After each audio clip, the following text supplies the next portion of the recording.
So for me, performing has always been like a part of the equation. I was that kid who was begging my mom to like be on Star Search. She said I sang before I talked. So gosh, as early as maybe 5 or 6, I was sort of performing, so I like always had the bug. Leave or stay, but please don't let me down. Ooh.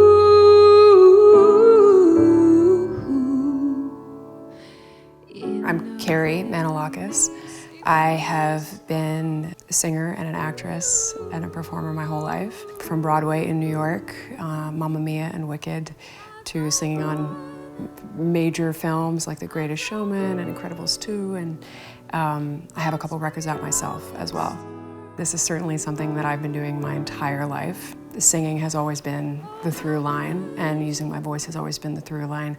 However, once I started writing my own music, is when things started to shift for me quite a bit. And I started to lean into what is my voice, what is my authentic sound. Songwriting and becoming an artist in my own way really changed things for me. And a while back, we actually had a viral video when I released my first record, which is when things got much bigger and they started to look very different for me as I started to move into standing in my own authentic sound and power.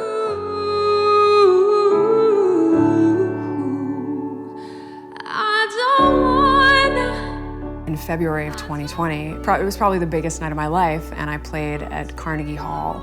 It was a totally sold out crowd, and I got to sing the songs of my heroes. You know, I sang Joni Mitchell, Both Sides Now, I sang I Will Always Love You, and then I got to do one of my own songs at the piano with the New York Pops. I have never had a feeling like that. I was at my peak. Not just my peak as a singer and as a person who's on stage all the time, but I think sort of my highest potential as a human being, and kind of how those two things fit together.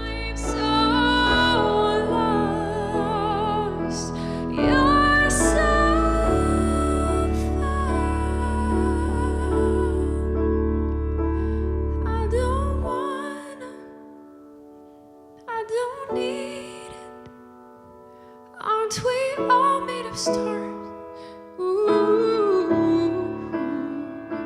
So we were the very last show at Carnegie Hall.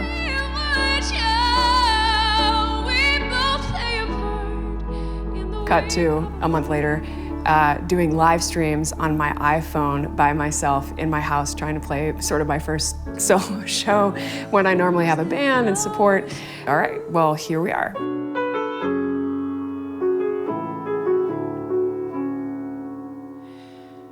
Tell me how I'm supposed to. And everything changed from there.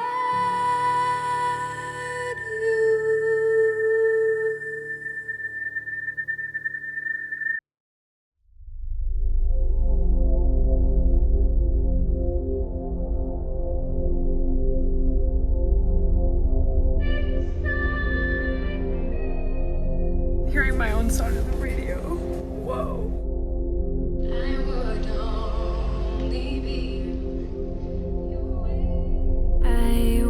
To become anything but numb.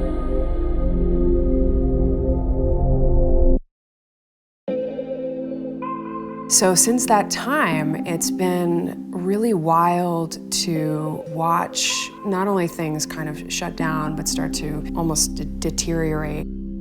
I think about dying all the time. It's not that I don't want to live, I don't want to waste a life. Waking up. When everything shut down, I had a feeling that it was going to be a while. So for me, I started to really take into account, okay, how do I keep myself at peace in this? I had never gone more than, I would say, a few weeks without performing live for people in my entire life. So this was like a real sort of shock, I think, to my system, and I think to all people in entertainment system. And I say a little prayer. No, I don't have a religion, but So I started to get real clear on the work that I needed to do and how I was going to sort of move into a direction of performing again. Sometimes I wanna run. When everything shut down, I remember having this moment. I was meditating and I've never had a feeling like this, and it was as though I was punched in my stomach. What it said to me is, something is very wrong here. So I just sat with that. And through the course of time, I started to dive deeper into that intuition. There's a lot of stuff going around in the world these days. There's a lot of information coming at everybody at all times. So for me, when I get that, I always take that seriously. And as I continued, I saw a lot of my friends in the industry just sort of get swooped up in this or swooped up in that, and kind of in a very sort of heightened energetic state. In that, I realized that I had to sort of find my peace of mind. And I started to wake up to realizing that there were some really big inconsistencies in the world and what I was sort of seeing in the news and the media, as well as what I was seeing going on with a lot of my friends. And then realizing that there was like a tremendous amount of attacking each other. Glory be my body, steady be my faith. I put my hands together and I say a little prayer. No, I don't have a... There's a lot going on that I'm kind of not down with. And I think that there are a lot of us out there that are not okay with certain things.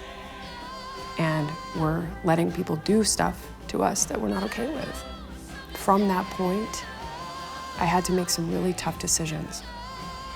And I had to move into a place of no one else gets to decide how this goes for me. No one else gets to tell me whether I sing or not. It may look different, right? It might not be in a Broadway house, it might not be at Carnegie Hall, right? But no one gets to tell me whether I do that or not. That's between me and God.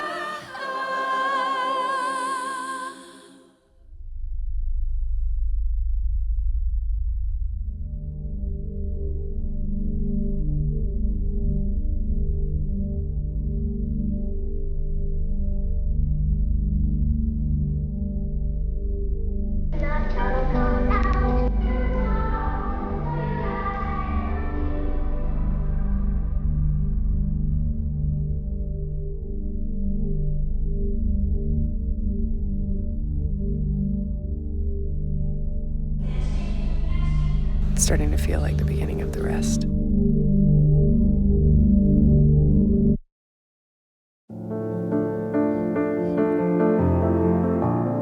After I let this all settle and work itself out, I was upset and I was mad. First, I thought to myself, okay, I'm gonna sing it. I'm gonna figure this out. I'm gonna sing anyway. I'm gonna do what I need to do. So I was like, I'm gonna buy a sound system, I'm gonna put it in my car, and I'm gonna go rogue. And I'm gonna start doing all these concerts and still sort of be in a little bit of hiding. And what I mean by hiding is that, you know, I just have not felt comfortable speaking up almost about anything. And I know there are a lot of people that feel the same way. It's like you just sort of raise a question, or you're like, hey, I'm sort of not down with this one thing, or, you know, all of a sudden, and then you're just attacked or annihilated, or your career is over. It's just going too far. So I really had not felt safe speaking up about almost anything that I was feeling. I was like, well, I don't know how this is gonna work out, but it said, sing, and the rest will follow.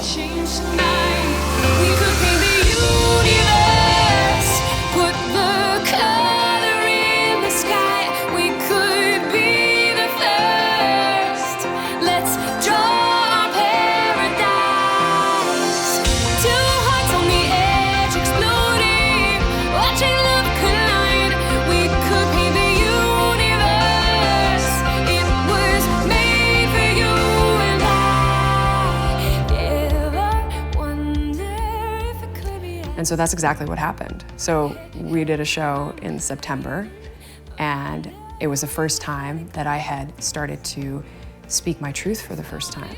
And what was so cool about that is that all we needed was an electrical outlet, and I had a sound system, and I had people, and there was no middle person kind of dealing with whether you get to do this, or here's your job, or here's your contract, or here is your here's what you have to do, right? It's just I showed up, and so did other people, and I started singing.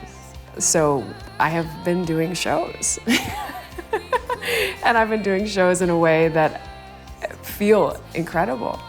And they feel amazing because I can be vulnerable, and I can be real, and I can speak up, and I can use my voice. It's been wild to see how much of an impact that is making on others.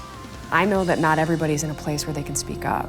I have talked to too many people that cannot for whatever reason. They have a family that they need to take care of or protect or keep safe, or they're gonna lose their job or this or that or whatever. But I feel like I'm at this point where I was able to do that.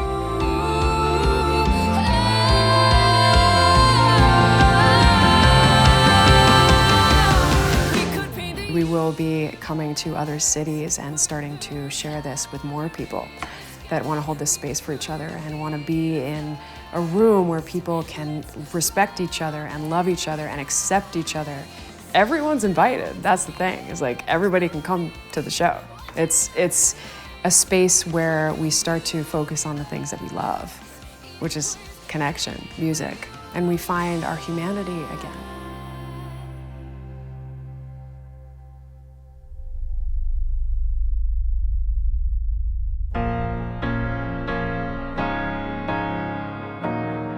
I have never cried like that.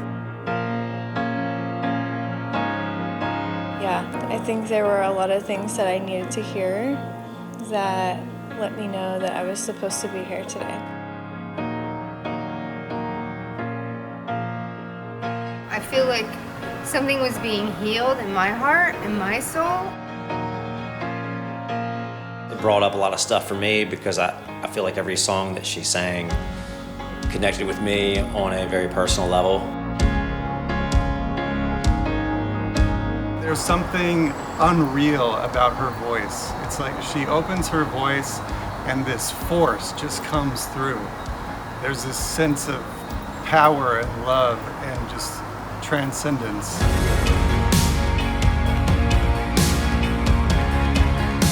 I think you could show up to this space coming from any need, any ideal, and be accepted. And I think that that's really special.